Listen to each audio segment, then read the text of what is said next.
ड्रग्सको जीवन हो अनि चुरोटबाट सुरु भएको मेरो जीवन चाहिँ सिरिन्समा गएर टुङ्गिएको। अनि ती दिनहरूमा चाहिँ यो थिएन कि म क्रिस्चियन होइन भन्ने कुरा होइन, म क्रिस्चियन थिएँ। मैले प्रभुलाई विश्वास गरेको पनि थिएँ, तर पनि मेरो जीवनमा चाहिँ मैले ती कुराहरू ठाउँहरू दिइरहेको थिएँ। म चर्च जान्थेँ, मैले वचन सुन्थेँ, तर पनि मेरो जीवनमा ती परिवर्तनहरू थिएन। म एउटा प्रभुलाई पछ्याउने एउटा एडिक्ट थिएँ, ड्रग्स थिएँ, ड्रग्स चाहिँ मेरो जीवन थियो। अनि त्यसपछि त्यो ड्रग्सको यात्रामा म लगभग 4-5 वर्ष चाहिँ म बसेँ। अनि ती ड्रग्सहरू लिनु, खानु, प्रभुको सेवाकाई गर्नु कुराहरू थियो। अनि तपाईँहरूले सोच्नुहोस्, एउटा घरबाट एक्लो विश्वासी म जो चाहिँ एउटा ड्रगिस्ट छ, उता प्रभुलाई पनि पछ्याउने मण्डली जाने व्यक्ति छ, त्यस्तो व्यक्ति जब चाहिँ प्रभुको भएर पनि परिवर्तन हुँदैन, त्यो त्यहाँ माहौल कस्तो हुन्छ, त्यो घरमा माहौल कस्तो हुन्छ। मेरो बाबा मम्मीको नजरमा मैले प्रभुलाई यति सस्तो बनाएको छु त्यो मेरो कारणले। मेरो बाबा मम्मी कहिले पनि चर्च आउन सक्नु नहुने अवस्थाहरू त्यहाँ थियो मेरो कारणले। अनि मण्डली जाँदाखेरि मेरो चाहना हुन्थ्यो मेरो बाबा मम्मीले प्रभुलाई विश्वास गरून् भन्ने, प्रभुमा चाहिँ उनीहरू आउनु भन्ने चाहनुहुन्थ्यो, तर मेरो व्यक्तिगत जीवन चाहिँ परिवर्तन थिएन। अनि त्यसरी चाहिँ हामी चाहनाहरू गर्छौँ भने प्रभुले कहिले पनि हाम्रो उत्तरहरू सुन्नुहुन्न, उहाँले मेरो उत्तर पनि सुन्नु भएन। मैले सधैँ प्रार्थना गर्थेँ, प्रभु मेरो परिवारलाई चाहिँ तपाईँले ल्याउनुपर्छ, तर मेरो व्यक्तिगत जीवन एउटा ड्रग्समा थियो। ड्रग्सको जीवन, पढाइ लेखाइ नभएको मान्छे म, जहाँ रक्सी खाएर हिँड्ने, गाउँमा चाहिँ लडाइँ झगडा गरेर हिँड्ने मान्छे म।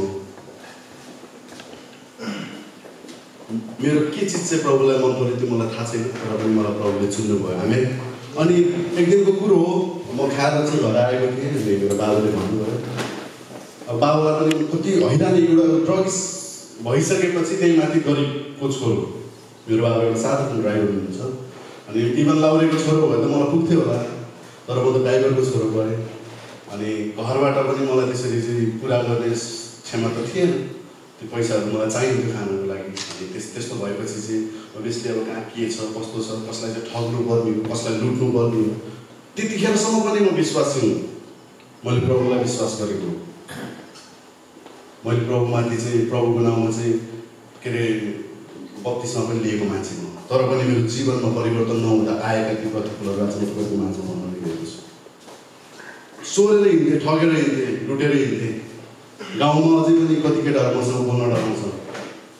मलाई जिन्दगीमा केही कुरासँग नि मतलब थिएन, मलाई खानुसँग मतलब थियो, मेरो अभिलाषहरू पुरा गर्नुसँग मलाई मतलब थियो। एक दिन मेरो बाबा आजित हुनुभयो, पक्कै पनि आजित भएर भन्नुभयो, मेरो छोरामा के छ भनेर चाहिँ म चाहिँ खुसी मनाऊँ, मेरो छोरामा पढाइ छ भनौँ भने मेरो छोरामा पढाइ छैन, मेरो छोराले केही खाँदैन भनौँ भने सबै थोक खाएर हिँड्छ, मेरो छोरा असल छ भनेर चाहिँ कुन चाहिँ एउटा चिज मैले भेट्टाउँ तमा भनेर बाबा एकदमै दुखी भएर भन्नुभयो। तर त्यो बेलामा म ती कुराहरूले मेरो जीवनमा कुनै असर पारेको, कुनै फरक पारेन।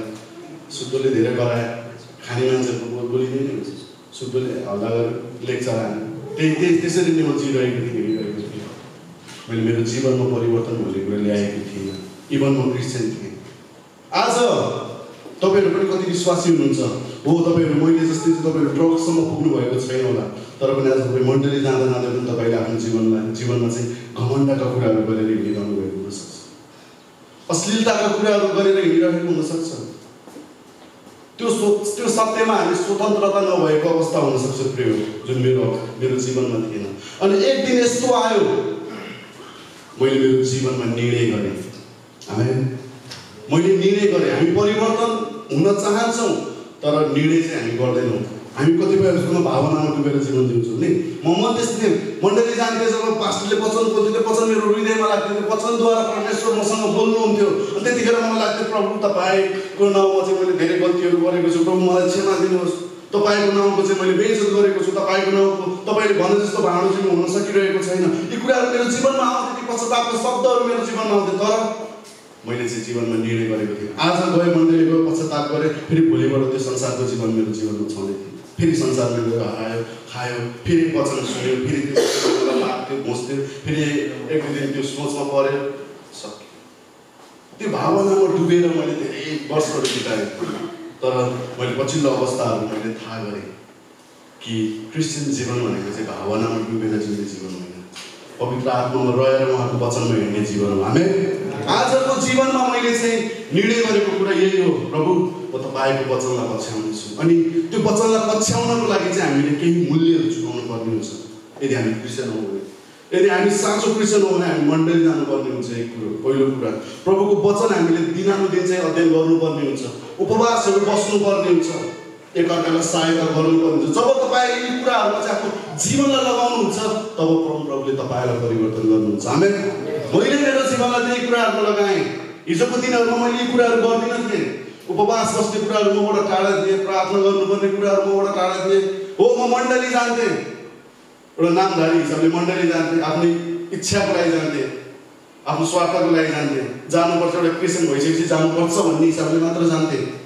तर मैले बुझ्ने कहिले पनि कोसिस नगरेको कारणले म कहिले पनि परिवर्तन हुन सकिनँ। आज तपाईँहरू जुन कुरामा म छु जस्तो तपाईँलाई लाग्छ, शैतानको कुनै न कुनै बन्धनमा तपाईँ चाहिँ आफूलाई म भएको तपाईँलाई महसुस हुन्छ भने तपाईँ त्यसबाट निस्कनको निम्ति तपाईँले गर्नुपर्ने पहिलो काम हो निर्णय। तपाईँले निर्णय गर्नुपर्छ। मैले जस्तै निर्णय गर्नुपर्छ, प्रभु मेरो जीवनमा एक घण्टाको कुराहरू धेरै छ, प्रभु म अश्लीलताको कुराहरू बढी रुचाउँछु। आज यो कुरालाई तपाईँ येशूको नाममा त्याग्ने चाहिँ म निर्णय गर्छु। आमेन। यो निर्णय जब हामी गर्छौँ त्यो निर्णयमा चाहिँ परमेश्वरले आशिष दिनुहुन्छ। हालेलुया। यदि तपाईँ त्यो निर्णयमा पुग्नु भएन भने म तपाईँलाई निश्चयता दिलाउँछु, तपाईँ ज्यानमा पुगुन्जेलसम्म पनि तपाईँको जीवनमा कुनै पनि परिवर्तन आउँदैन। प्रभु चाहनुहुन्छ तपाईँ परिवर्तन भएको, र त्यसको लागि हामीले पनि गर्नुपर्ने काम छ निर्णय। तपाईँहरूलाई थाहा छ, जक्कै भन्ने एकजना व्यक्ति रुखमाथि चढेर प्रभुलाई हेर्नु, उसको तृष्णा। त्यो व्यक्ति कस्तो व्यक्ति हो? पापी व्यक्ति हो, कर उठाउने व्यक्ति हो। जब चाहिँ प्रभु येशूलाई उसले भेट्यो, प्रभु येशूले उसलाई भेट्ने बित्तिकै त पापी होइनस्, त कर उठाउने मान्छे होइनस्, तैँले चाहिँ धेरै युवा दिएर दुःख दिइरहेको छस्, अनि मलाई पनि भेट्ने इच्छा गर्छस्। पहिला त परिवर्तन हुनुपर्छ।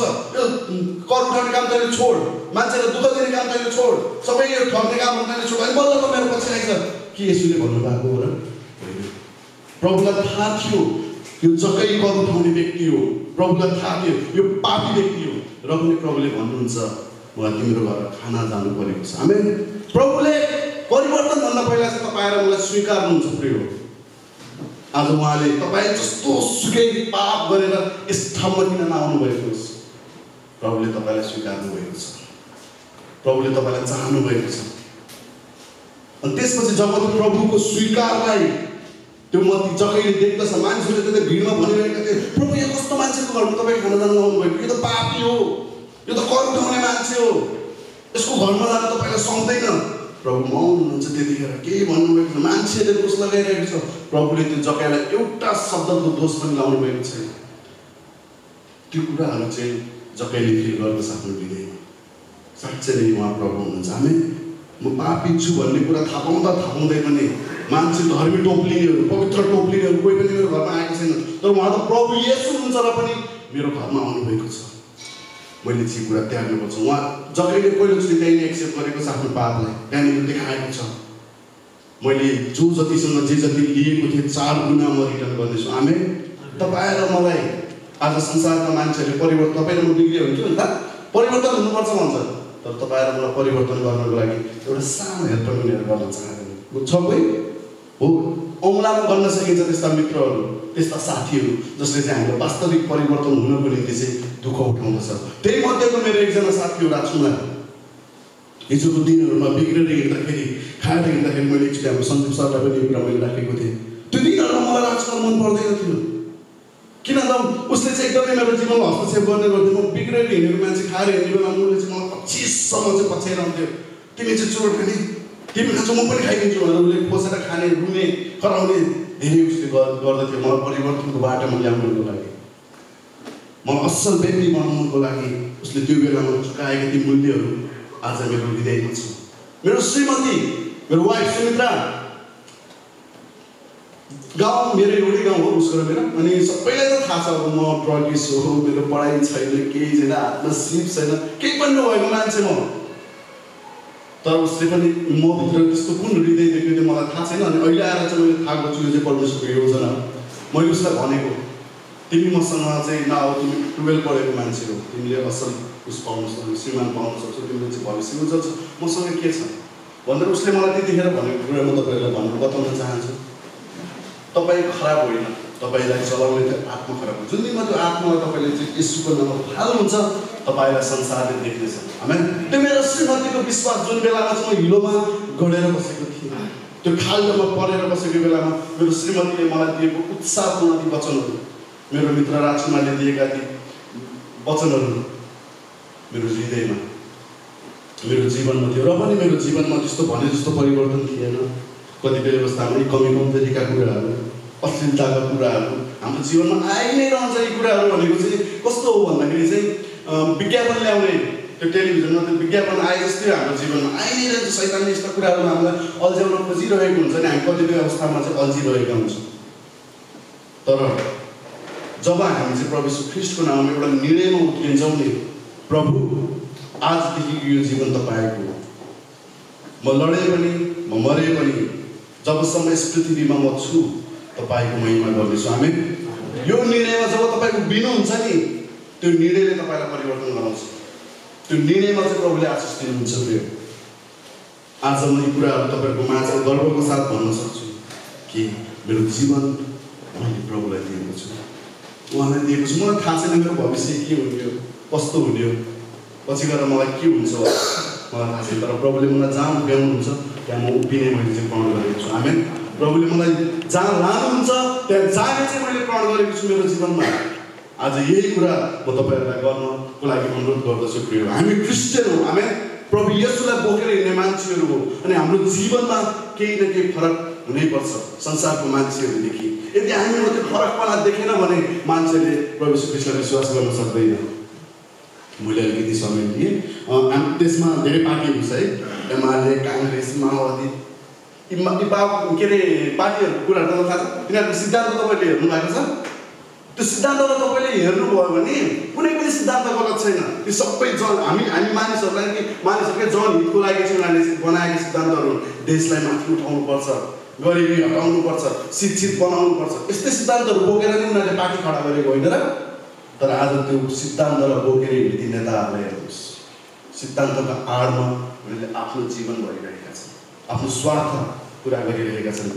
अनि उनीहरूले चाहिँ त्यो सिद्धान्तको आडमा चाहिँ आफ्नो स्वार्थ पुरा गरेको कारणले आज उनीहरूले देशमाथि खेलवाड गरिरहेको छ। आज देशमाथि जान नसक्नुको कारण के हो? उनीहरूले देशमाथि खेलवाड गरेको कारण, त्यो सिद्धान्तमाथि खेलवाड गरेको कारण हो। आज तपाईँ म ख्रीष्टलाई बोकेर हिँड्ने मान्छेहरू हो अनि म विश्वास गर्दछु परमेश्वरको सिद्धान्त कहिले पनि गलत छैन, उहाँको वचन कहिले पनि गलत छैन। तर त्यो वचनलाई बोकेर हिँड्ने तपाईँ र म गलत भयो भने मान्छेले त्यो देख्दछ। तपाईँ र मेरो कारणले प्रभु सस्तो हुँदछ। प्रिय, तपाईँ र मेरो कारणले हामीले प्रभुलाई कहिले पनि सस्तो बनाउनु हुँदैन, किनभने प्रभु सधैँ असल हुनुहुन्छ, सधैँ सामर्थ्यवान हुनुहुन्छ। तर त्यो सामर्थ्यवान प्रभुको वचन बोकेर हिँड्ने व्यक्ति हामीहरू गलत भयौँ भने हाम्रो कारणले प्रभु बदनाम हुन्छ। मेरो कारणले मेरो घरमा मेरो बाबा मम्मीको नजरमा प्रभु बदनाम हुनुभयो। मेरो बाबाले भन्नुभएको कुरा के छ त म विश्वास गरौँ। त्यही बाबाले पछि के भन्नुभयो, जब चाहिँ म छुट्टी गएँ मैले एल्बम निकालेँ प्रभुको विश्वास। मैले आफ्नै प्रभुले दिनुभयो मलाई प्रभुको गीतहरू मैले लेखेँ, म आफैले लेखेँ, म आफैले गाएँ। अनि त्यो हतारमा भएको कारणले त्यहाँ केही कमी कमजोरीहरू छ, तर पनि मलाई त्यो कुराहरूले कुनै पनि पिरोल्दैन, किनभने त्यो मेरो हृदयको इच्छा थियो, मैले पुरा गरेँ। आमेन। अनि मैले ती एल्बमहरू जब निकालेँ नि, त्यसपछि विमोचनको दिन थियो, मेरो बाबाले एल्बम आफ्नो हातमा राखेर भन्नुभएको, यो मेरो छोराको एल्बम, मेरो छोराले लेखेको गीत हो। प्रभुले मेरो छोरालाई आशिष दिनुभएको मैले देखेको छु। तपाईँहरूले किन्नुहुन्छ कि हुन्न मलाई थाहा छैन। मेरो छोराको पहिलो एल्बम म किन्नेछु भनेर मेरो बाबाले मण्डलीमा क्रिसमसको दिन थियो है, अनि जब चाहिँ उहाँले चाहिँ हिजोसम्म ममा कुनै पनि असल गुण नदेख्ने मेरो बाबाले त्यो दिनमा ममा असल गुणहरू भेट्टाउनु भयो यसुको कारण। आमेन। यसुको कारणले जब हामी हाम्रो जीवन प्रभुलाई दिन्छौँ नि, हाम्रो जीवनमा धेरै असल कारणहरू प्रभुले राखिदिनुहुन्छ। मात्र यति हो, हामीले यो जीवन रहेसम्म उहाँलाई पछ्याउनुपर्छ। त्यो गाह्रो छ, गाह्रो हुन आउँछ, किनभने हामी मान्छे हौँ। तर पनि जब हामी पुरा हृदयले परमेश्वरलाई चाहिँ खोज्छौँ नि, उहाँले सबै कुरा हाम्रो लागि सम्भव गर्नुहुन्छ। हामीले त्यो कुराहरूमा हामी शुद्ध सुत्रै हो, सम्भव बनाउनु हुने परमेश्वर उहाँ हुनुहुन्छ। उहाँले के भन्नुभएको छ, सारा हृदयले, सारा प्राणले, सारा मनले मलाई खोज्छ।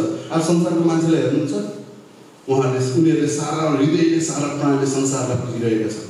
उनीहरूको जीवनमा अलिकति पनि ठाउँ छैन यसलाई दिने। हामीले पनि निर्णय गर्नुपर्छ, आजदेखि मेरो हृदयमा पनि छैन संसारलाई ठाउँ दिने। आमेन। यदि उनीहरूले संसारलाई ठाउँ दिन, प्रभु येशूलाई ठाउँ दिन सक्दैनन् भने संसारको मान्छेले, आज हामी प्रत्येक विश्वासीले पनि निर्णय गर्नुपर्छ, हामी पनि ठाउँ दिने छैनौँ संसारको अभिलाषा। संसारका थोकहरूलाई हामी पनि ठाउँ दिने छैनौँ। उनीहरूको अन्धकारको पछाडि पुरा शक्तिले चाहिँ उठ्दछ भने आज हामी पनि ज्योतिको अगाडि चाहिँ पुरा शक्ति र सामर्थ्यमा उठ्नेछौँ। हालेलुया। आज यो प्राण र यो निर्णय चाहिँ हामीले गऱ्यौँ भने हामीलाई डोर्याउनु हुने प्रभु येशू ख्रीष्ट हुनुहुन्छ। हामीलाई चाहिँ लिएर हिँड्ने चाहिँ प्रभु येशू ख्रीष्ट हुनुहुन्छ। अस्ति छुट्टीमा गर्वसाथ भन्छु म तपाईँहरू, किन तपाईँहरू मेरो परिवार हो, तपाईँहरू मेरो आफन्तीहरू हो। जब चाहिँ एउटा परिवर्तनको बाटोमा आफैलाई राखेँ र हिँड्न थालेँ, प्रभुले मलाई उपवास गर्न डोर्याउनु भयो। प्रभुले मलाई चाहिँ सङ्गतिहरूमा डोर्याउनु भयो। अस्ति छुट्टी जाँदाखेरि चाहिँ अब अनिश्चित उपवासदेखि लिएर चाहिँ हाम्रो मण्डलीमा चाहिँ सेमिनारका कुराहरू, सुसमाचारका कुराहरू, जब चाहिँ मैले त्यस्तो जीवन जिएँ, हिजोसम्म त्यो बिग्रेर हिँडेको देख्ने छिमेकीहरू थिए नि, प्रत्येकको घरमा आज उदाहरण मेरो छ। छोरा भनेको सर्जन जस्तो हुनुपर्छ। बेलामा बिग्रेर पनि हिँड्यो, तर आज सुध्रेर पनि देखायो। आमेन। मलाई गर्व लाग्छ। अनि मलाई यो स्थानमा पुर्याउनु हुने मेरो परमेश्वर हुनुहुन्छ। आज तपाईँलाई पनि त्यो स्थान दिने परमेश्वर नै हुनुहुन्छ। आमेन। उहाँको योजना तपाईँहरू प्रत्येक एकजनाको लागि छ। कतिपय अवस्थामा चाहिँ हामी हाम्रो जीवनको योजनामा चाहिँ प्रभुलाई चाहिँ सरी गराउँछौँ, त्यो गलत हो। उहाँको योजनाको हिस्सा चाहिँ हामी हो। आमेन। हाम्रो योजनाको हिस्सा प्रभु होइन, उहाँको योजनाको एउटा हिस्सा चाहिँ हामी हुनुपर्छ। एउटा कामदार चाहिँ, लेबर चाहिँ हामी हो। प्रत्येक घरमा चाहिँ मेरो उदाहरण गएको छ। अहिले 9 पढेको मान्छे पढाइ छोडेकै 10 वर्ष भयो। कोरियन भाषा पढ्नु मेरो लागि असम्भव थियो। साउदी कतार कतै जानुको लागि चाहिँ हिँडिरहेको थिएँ। राजकुमार कताबाट आइपुग्यो, तिमीले पढ्नुपर्छ, तिमीले नाम निकाल्न सक्छौ। अरू 9 पढेकोले के गर्छ थाहा छैन, तिमीमा त्यो क्वालिटी छ, तिमीमा त्यो पावर छ, प्रभुले तिमीलाई दिनुभएको छ, तिमीलाई थाहा छ भनेर मलाई गएर अनि भन्दै आज कोरियामा तपाईँहरूको माझमा यसरी बोलिरहेको छु। त्यो मेरो जीवनमा म जस्तो एउटा ड्रगिस्ट, प्रभुलाई कुनै पनि एङ्गलले ठाउँ नदिएको व्यक्तिको जीवनमा त प्रभुले यसरी काम गर्नुहुन्छ भने तपाईँहरू त मभन्दा धेरै धर्मी हुनुहुन्छ। तपाईँहरूले मैले जस्तो विगतमा जुन पाप, जुन खराबीमा म हिँडेँ त्यसरी तपाईँहरू पक्कै पनि हिँड्नुभएको छैन भने तपाईँहरूको जीवनमा अझ धेरै आशिषहरू पर्न सक्छ। आजको वचनले भने जस्तै हामीले हाम्रो जीवनमा प्रभुलाई ठाउँ दिउँ, उहाँले नै तपाईँहरूलाई हुनुहुन्छ। आमेन। हुन्छ, यति भन्दै हाम्रो 2 शब्द यहीँ राख्दछु।